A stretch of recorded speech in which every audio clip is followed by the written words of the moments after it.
ఇప్పుడే నేను చూస్తున్నాను. మనం అసెంబ్లీలో వైట్ పేపర్స్ పెడితే ధైర్యం ఉంటే అసెంబ్లీకి రావాలి, వచ్చి మీరు చెప్పింది కరెక్ట్ కాదు, ఇది వాస్తవం, ఇది డాక్యుమెంట్ అని చూపించాలి. అట్లా కాకుండా మనం 9,77,000 కోట్ల రూపాయల అప్పని చూపిస్తే కాదు 7,45,000 కోట్లని ఓన్ తీరి చెప్పే పరిస్థితికి వచ్చారు. అంటే ఆ సాక్షి పేపర్లు వేసుకుంటారు, ప్రజల్ని మభ్య పెడతారు, అబద్ధాలతో మోసం చేస్తారు. ఇంకొక పక్క ఈరోజు మాట్లాడుతూ రషీద్ అనే వ్యక్తిని చంపేశారు, నేను ఢిల్లీకి పోయాను చేశాను. ఎవరా రషీద్?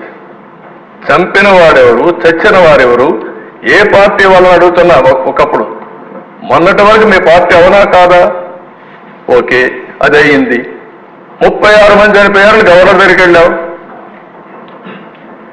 36 మంది పేర్లు ఇమ్మంటున్నా. రషీదు ఎవరైతే చంపారో వాళ్ళు అరెస్ట్ చేశాం. నీకు ధైర్యం ఉంటే, సిగ్గు ఉంటే, నిజాయితీ ఉంటే నువ్వు పేర్లి, నువ్వు చెప్పినట్టు కూడా నేను ఇచ్చా. నువ్వు చంపిన వాళ్ళకు పేర్లు ఇచ్చా, వాళ్ళపైన కూడా యాక్షన్ తీసుకుంటా. మళ్ళా ఆ కేసులను నువ్వు ఓపెన్ చేస్తా. ఈరోజు నువ్వు చెప్తున్నావు, దానిపైన కూడా నేను యాక్షన్ తీసుకుంటా. సిద్ధమా అని సవాలు విసురుతున్నాను అధ్యక్ష.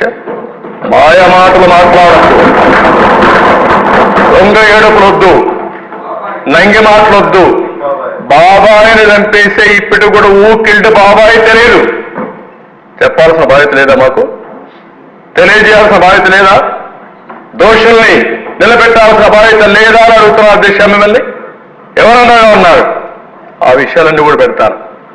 ఒకే మాట చెప్పాను, ఎవరైనా సరే తప్పు చేస్తే వాళ్ళని శిక్షిస్తాం, మా పార్టీ వాళ్ళని కూడా శిక్షిస్తానని చెప్పాను. అదే మాదిరిగా చాలా మంది మీకు అనుమానం ఉంది, గడిచిన రోజుల్లో హత్యలు చేశారు, అవి మాత్రం మీరు పట్టించుకోలేదని. అవి కూడా వదిలిపెట్టాను, వడ్డీతో సహా చెల్లిస్తా, అది కూడా పెడతాం. ప్రజాస్వామ్యం అంటే తమాషా కాదు. హత్యలు చేయడం, నేరాలు చేయడం, ఘోరాలు చేయడం, ఎదురుదాడి చేయడం, అది రాజకీయ ముసుగులో ఎదురుదాడి చేయాలనుకుంటున్నారు. కానీ ఆ ముసుగు తీస్తాం. నేరస్తులుగానే చూసే విధానానికి శ్రీకారం చుడతానని చెప్పి మరొకసారి తెలియజేస్తున్న దిశ. అది చేసినప్పుడే సమాజం బాగుపడుతుంది. అందుకే విష్ణుకుమార్ రాజు గారు చెప్పిన దానిపైన నేను పూర్తిగా సహకరిస్తా. ప్రతి ఒక్క పల్లెలో చర్చ పెడదాం, లా అండ్ ఆర్డర్ పైన చర్చ పెడదాం, ఆర్థిక ఏదైతే అవకతవకలు జరిగాయో, ఈ క్రైసిస్ ఉందో, ఇవన్నీ కూడా పెడదాం. మాట్లాడితే 2,71,000 కోట్ల రూపాయలు బటన్ నొక్కారంట. ఓకే, మీరు బటన్ నొక్కారు. 9,74,000 కోట్లు ఎందుకు అప్పైనాయి?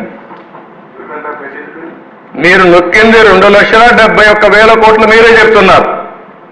మీరు అప్పులు చేసింది 9,74,000 కోట్ల రూపాయలు ఇప్పటి వరకు.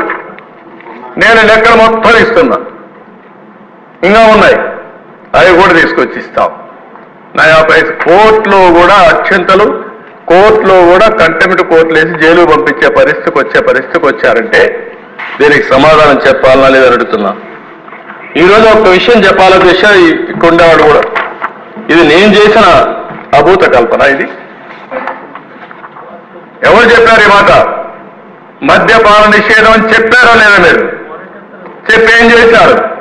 2 స్ట్రీములు పెడతారా మీరు?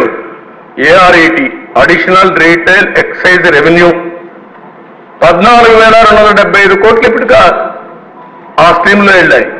ఇంకో పక్కన వ్యాట్ డైవర్ట్ చేశారు, స్పెషల్ మార్జిన్ 20,673 కోట్లు పంపించారు. 10 సంవత్సరాలు తాకట్టు పెట్టారు. దీనికి ఆన్సర్ చెప్పాల్సిన బాధ్యత లేదా మీకు? పారిపోతే తప్పించుకుంటారా మీరు? మీరు చెప్పింది ఏంటి, చేసింది ఏంటి అడుగుతున్నా. నేను అడుగుతున్నా, విశాఖపట్నం రాజధాని ఏంటి? రాజధాని ఆస్తుల్ని తాకట్టు పెట్టడం రాజధాని? అందుకే నా దిశ వీళ్ళకు ఒక అలవాటు అయిపోయింది. అబద్ధాలు చెప్పి చెప్పి చెప్పి చెప్పి అబద్ధాన్ని నిజమని నమ్మించే పరిస్థితికి వచ్చారు. ఓసారి అబద్ధం చాలా ఫాస్ట్గా వెళ్తుంది, నిజం కొంచెం స్లోగా ఉంటుంది. కానీ అంతిమంగా నిజము నిప్పు లాంటిది, నిజమే గెలుస్తుంది, సత్యమే గెలుస్తుంది, దాంట్లో అనుమానం లేదని చెప్పి మరొకసారి ప్రజలు నిరూపించారు. మొన్న అదే జరిగింది. ఎప్పుడూ జరగనటువంటి విజయాన్ని ఇచ్చారంటే వీళ్ళు చెప్పిన అబద్ధాలని మళ్ళా ఇలాంటి వాళ్ళు వస్తే ఏమవుతుందో భయపడే ఓట్లు వేశారు.